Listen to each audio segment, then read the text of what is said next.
Halo, selamat malam semua. Nah, kami dari kelompok 3 ingin mempresentasikan tentang sistem tanam paksa.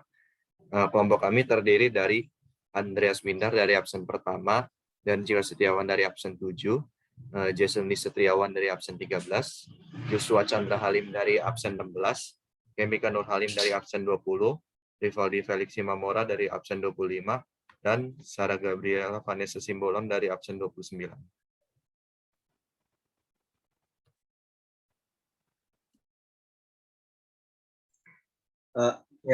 Pengertiannya yaitu sistem tanam paksa adalah sistem yang mengharuskan rakyat melaksanakan proyek penanaman tanaman ekspor di bawah paksaan pemerintah kolonial sejak tahun 1830.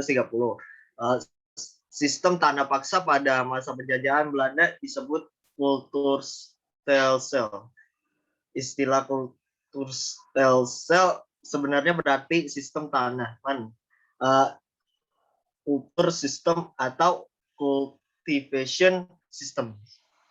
Kultur sel sebenarnya berarti kewajiban rakyat untuk menanam tanaman ekspor yang laku dijual di Eropa. Rakyat pribumi menerjemahkan kultur sel dengan sebutan tanah paksa kerja karena pelaksanaannya dilakukan dengan pemaksaan.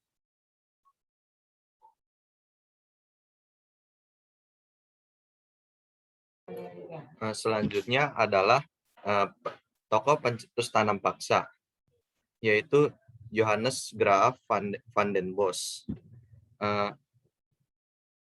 Kulturstelsel membuat Van den Bos diangkat sebagai Gubernur Jenderal Hindia Belanda ke 43.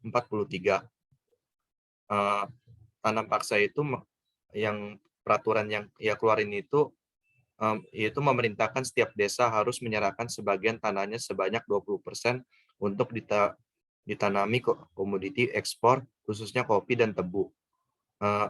Awalnya ini tanam paksa ini hanya sebuah konsep kajian yang dibuat untuk menambah kas pemerintah kolonial maupun negara induk Belanda yang kehabisan dana karena peperangan Eropa maupun daerah koloni. Tugas utama Van den Bos itu adalah untuk mendapatkan keuntungan yang sebesar-besarnya dari negeri jajahan untuk membayar utang-utang negara Belanda.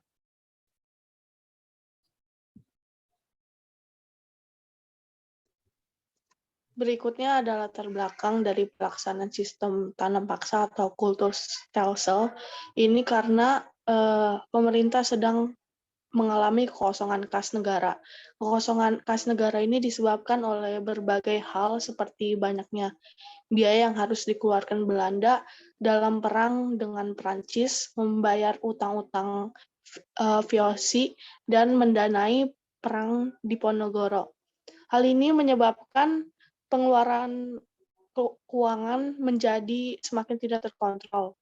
Untuk mengatasi ini, tokoh bernama Van den Bos kemudian mengajukan usulan untuk melakukan penanaman tanaman yang laku dijual di pasar dunia. Usulan ini kemudian diterima oleh parlemen dan diterapkan di Hindia Belanda yang dikenal sebagai kebijakan Kulturstelsel atau sistem tanam paksa. Orang-orang Indonesia kemudian menyebutnya dengan sistem tanam paksa. Selanjutnya ada tujuan dibentuknya sistem tanam paksa. Tujuan-tujuan bangsa Belanda menjalankan sistem tanam paksa di Indonesia ini antara lain, yang pertama, untuk menutupi kekosongan kas negara Belanda, yang kedua, untuk membayar utang-utang, yang ketiga, untuk membiayai peperangan, selanjutnya, untuk mendapatkan pendapatan dan keuntungan yang sebanyak-banyaknya, yang kelima, untuk mengeksploitasi rakyat pribumi, baik dari segi tenaga, pikiran, dan waktu, serta kekayaan. Untuk meningkatkan sejahtera, yang terakhir untuk meningkatkan kesejahteraan bangsa Belanda. Selanjutnya ada bagian aturan dan ketentuan yang akan dijelaskan oleh Kemika.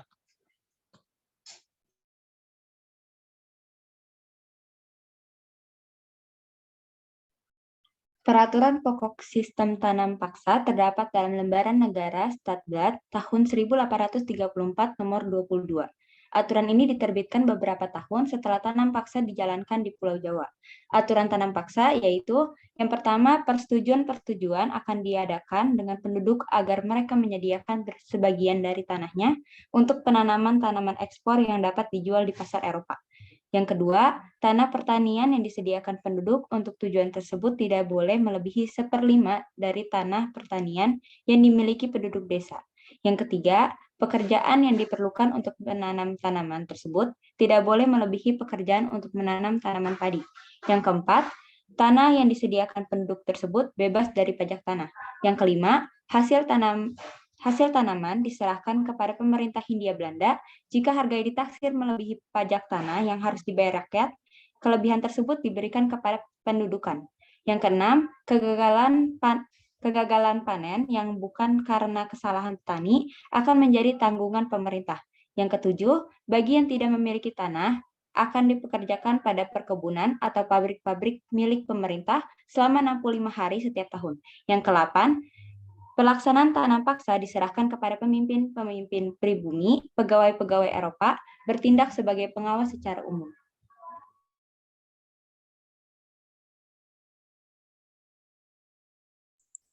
Terakhir, ada dampak dari sistem tanam paksa. Ada dua dampak, yaitu dampak positif dan dampak negatif. Dampak positifnya antara lain, yang pertama, rakyat Indonesia mengenal teknik menanam berbagai jenis tanaman baru. Yang kedua, rakyat Indonesia mengenal tanaman dengan kualitas ekspor. Yang ketiga, melatih para petani dan pengusaha dalam kegiatan pertanian. Yang keempat, dibangunnya infrastruktur pertanian seperti irigasi. Dampak negatifnya antara lain, satu, rakyat hidup sangat menderita dan menyengsarakan. Yang kedua, kelaparan dan kematian di mana-mana. Yang ketiga, menurunnya jumlah penduduk Indonesia. Yang keempat, produksi padi yang dihasilkan petani turun. Sekian dari kelompok kami. Jika ada salah kata, mohon dimaklumi. Terima kasih.